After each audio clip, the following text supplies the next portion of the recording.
What's happening, guys? Welcome back to another video, and in today's shoe review video we're going to be going through the Nike Wildhorse 7. As you can tell, they're a little dusty, muddy.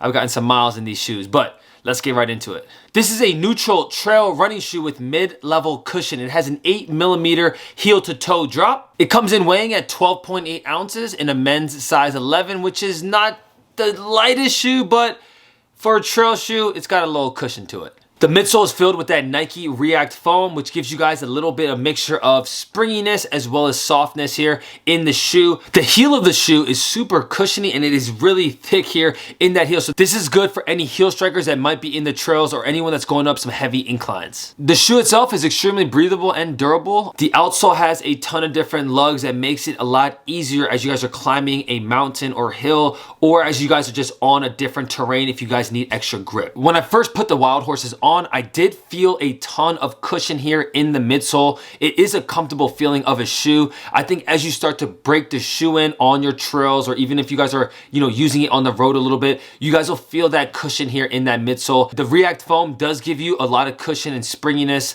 in the midsole, so it is a comfortable ride. The fit and comfort of the shoe, obviously with Nike, you guys know how it is. A lot of times they have a lot more of a narrow toe box.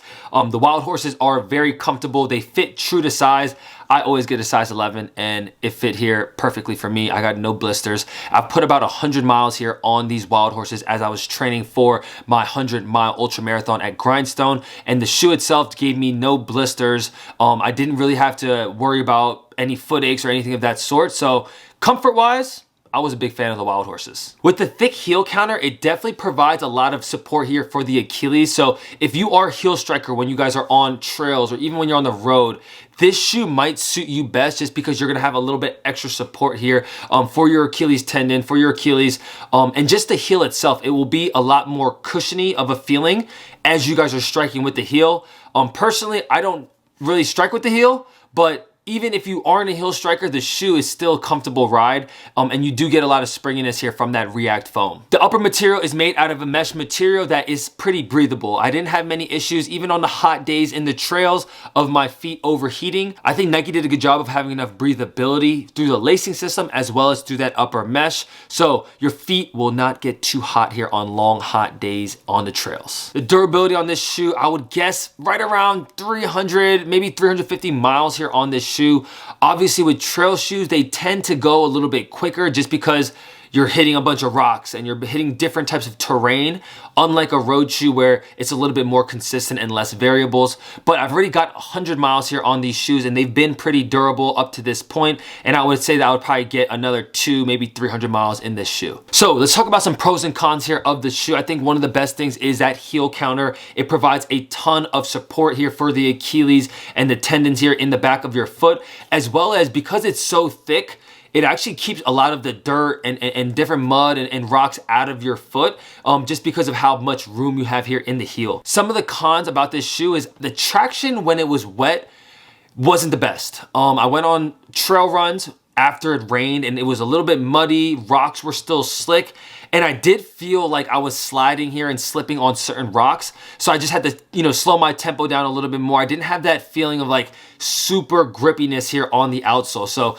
that was the one thing I didn't really love about this shoe. It was a little bit tougher to run on slicker conditions or if it was raining. This shoe is perfect for anyone that is getting into trail running or jogging in the mountains or hiking, or even if you just need a shoe that has a little bit more grip here. If you guys are going onto your extracurricular activities, something that might need a little bit more support, this shoe will work perfect. How will I use this shoe and who is it best for? Personally, for me, this shoe has been used as a trainer here as I get ready for a race. I think it's a really good shoe. Not the best for a full 50 miler or a full 100 miler. Personally for me, I think just because the toe box is a little bit more narrow, as your feet swell up a little bit on an ultra marathon or even just a long race in general, it definitely irritates your feet if you have a smaller toe box. But in terms of it being a good trainer, I've really enjoyed it. I've ran everywhere between 3 miles to a half marathon here in the Wildhorses, and I had no issues at all. Extremely comfortable, breathable, and a lot of support here in that midsole. This shoe is perfect for anyone looking for their first pair of trail shoes. It comes in at $130, so I would say it's right in that average price when it comes to trail shoes. It's not overly expensive. It's not super underpriced. I think you're getting a good bang for your buck because you're gonna get a ton of mileage out of it. It is a durable shoe. It has solid grip in controlled environments. When it gets wet a little bit, not the best, but it still does decent. If you're out there and you're looking for your first trail shoe, definitely check out the Nike Wildhorse 7s. That is all I have for you guys today. If you guys liked the video or got any value out of it, I'd appreciate it if you smash that like button.